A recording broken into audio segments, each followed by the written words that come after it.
This video covers testing the calibration of tram lines on bike video.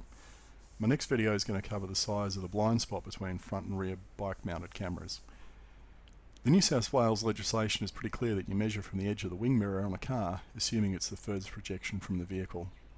Assessing this on video can be difficult with overlaid tram lines. In my case, the tram lines are laid out on the ground, whilst a wing mirror can be a metre or more above that point because it's on the outside of the door. When using video, it's easy to see if a car is too close by looking at the bottom edge of the front tyre, but this ignores the projecting wing mirror. We need to make allowance for how far out the wing mirror projects from the side of the car. Now, wing mirror varies from 10 to 15 centimetres on cars up to 23 to 32 centimetres on four-wheel drives, especially if towing mirrors are fitted and they're extended.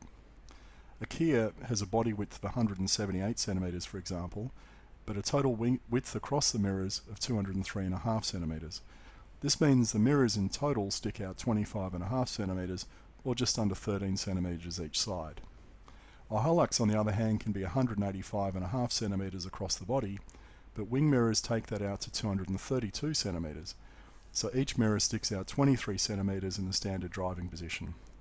In the towing position, the total vehicle width is 250 centimetres, making them extend just over 32 centimetres on each side, nearly 1/3 of the 1 metre allowance.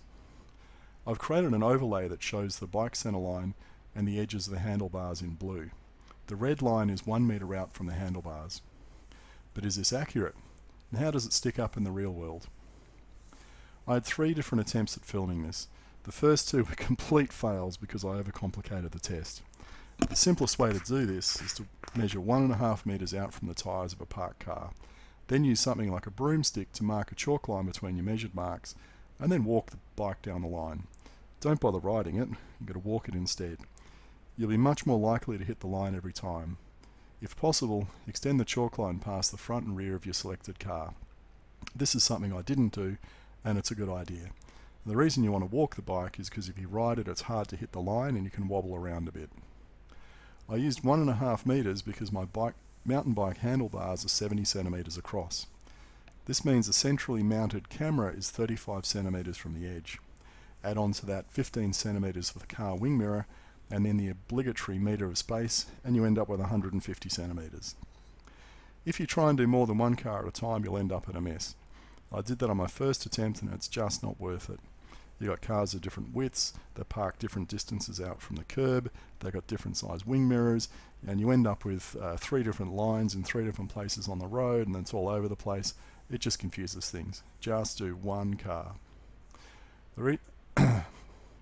After 3 attempts, you can see that my calibration efforts are a bit out. If I've done my measurements correctly and have set up the overlay properly, the red line should be about 15 centimetres out from the bottom of the car tyres. However, you can see it as touching the tyres, so I've done something wrong.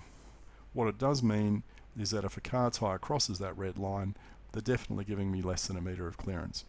So really, to do this properly, you probably need some string lines, a plumb bob, a T-square, and other things which can really help you lay out some accurate measurements.